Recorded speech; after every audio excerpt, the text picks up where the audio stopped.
Hello' everyone. আজি কেইটামান অতিকৈ গুৰুত্বপূৰ্ণ প্ৰশ্নোত্তৰ লৈ আহিছে আপোনালোকৰ মাজত।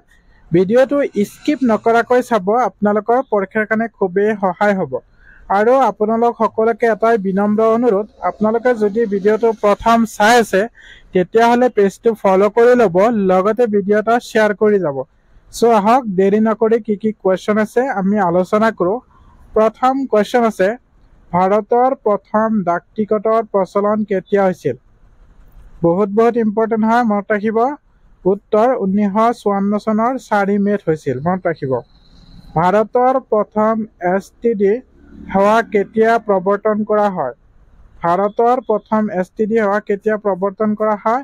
উত্তৰ 26 নৱেম্বৰ 1960 চনত কানপুৰৰ পৰা লক্ষ্ণৌলৈকে। নেক্সট আছে, ভাৰতৰ প্ৰথম দূৰদৰ্শন কেন্দ্ৰ ক'ত স্থাপন কৰা হৈছিল? ভাৰতৰ প্ৰথম দূৰদৰ্শন কেন্দ্ৰ ক'ত স্থাপন কৰা হৈছিল? দিল্লীত স্থাপন কৰা হৈছিল 15 ছেপ্টেম্বৰ 1959 চনত, মনত ৰাখিব। নেক্সট আছে, ৰাষ্ট্ৰসংঘৰ সাধাৰণ সভাৰ প্ৰথম ভাৰতীয় সভাপতি কোন আছিল? ৰাষ্ট্ৰসংঘৰ সাধাৰণ সভাৰ প্ৰথম ভাৰতীয় সভাপতি কোন আছিল? উত্তৰ বিজয়লক্ষ্মী পণ্ডিত আছিল 1953 চনত, মনত ৰাখিব।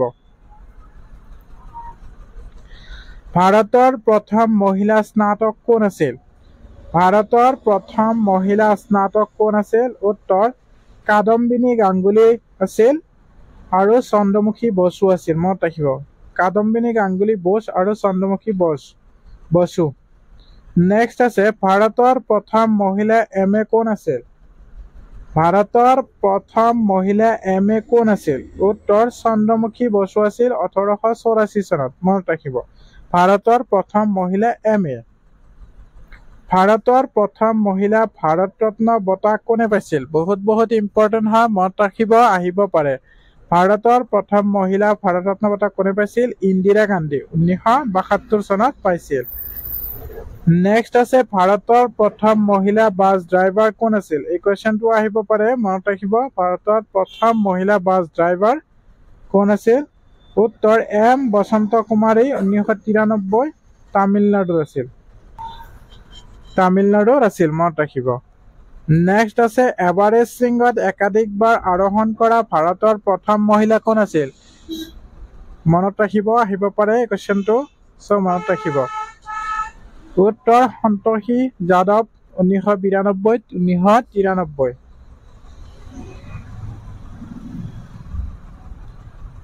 ভাৰতৰ প্ৰথম মহিলা ডাক্তৰ কোন আছিল? ভাৰতৰ প্ৰথম মহিলা ডাক্তৰ কোন আছিল? উত্তৰ কাদম্বিনী গাংগুলী 1888 চনত, মনত ৰাখিব। ভাৰতৰ প্ৰথম মহিলা ডাক্তৰ আছিল। এটা শ্বেয়াৰ কৰি দিব, অনুগ্ৰহ কৰি আপোনালোক সকলোৱে এটাকৈ শ্বেয়াৰ কৰি যাব ভিডিঅ'টো। নেক্সট আছে, প্ৰথম ভাৰতীয় কৃত্ৰিম উপগ্ৰহটো কি আছিল? উত্তৰ আৰ্যভট্ট। উৎক্ষেপণ 19 এপ্ৰিল 1975।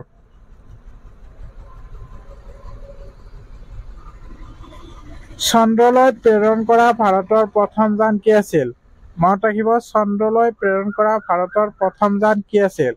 উত্তৰ চন্দ্ৰযান 1, উৎক্ষেপণ 22 অক্টোবৰ 2008 চনত, মনত ৰাখিব, ইম্পৰ্টেণ্ট হয়।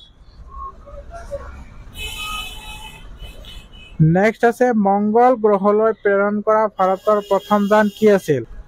মংগল গ্ৰহলৈ প্ৰেৰণ কৰা ভাৰতৰ প্ৰথম যান কি আছিল? উত্তৰ মংগল যান, উৎক্ষেপণ 15 নৱেম্বৰ 2013 চনত। ভাৰতৰ প্ৰথম মহিলা জ্ঞানপীঠ বঁটা বিজয়ী কোন আছিল? ভাৰতৰ প্ৰথম মহিলা জ্ঞানপীঠ বঁটা বিজয়ী কোন আছিল? উত্তৰ আশাপূৰ্ণা দেৱী, প্ৰথম প্ৰতিশ্ৰুতি 1976 চনত, মনত ৰাখিব। ভাৰতৰ প্ৰথম মহিলা জ্ঞানপীঠ বঁটা বিজয়ী। নেক্সট আছে, ভাৰতৰ প্ৰথম মহিলা পাইলট কোন আছিল? ভাৰতৰ প্ৰথম মহিলা পাইলট কোন আছিল? উত্তৰ প্ৰেম মাথুৰ, 24 জানুৱাৰী 1951 চনত, মনত ৰাখিব। ভাৰতৰ প্ৰথম মহিলা পাইলট। ভাৰতৰ প্ৰথম ভাৰতীয় বেংক কি আছিল?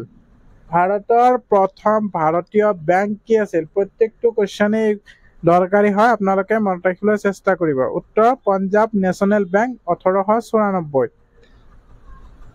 নেক্সট আছে, প্ৰথম ভাৰতীয় টেষ্ট ক্ৰিকেট খেলুৱৈ কোন আছিল? প্ৰথম ভাৰতীয় টেষ্ট ক্ৰিকেট খেলুৱৈ কোন আছিল? উত্তৰ ৰঞ্জিত সিংজী 1896 চন। মনত ৰাখিব ৰঞ্জিত সিংজী 1896। ভাৰতৰ প্ৰথম ডাকঘৰ ডেছ। ভাৰতৰ প্ৰথম ডাকঘৰ কি বা কি আছিল? উত্তৰ কলকাতা 1854। মনত ৰাখিব ভাৰতৰ প্ৰথম ডাকঘৰ কলকাতা 1854। সো এইখিনি কোৱেশ্চন আলোচনা কৰিলো। ভিডিঅ'টো চাই কেনেকুৱা লাগিল নিশ্চয় জনাব কমেন্ট কৰি, আৰু যদি ভাল লাগে নিশ্চয় এটা শ্বেয়াৰ কৰি যাব, আৰু পেজটো যদি এতিয়ালৈকে ফলো কৰা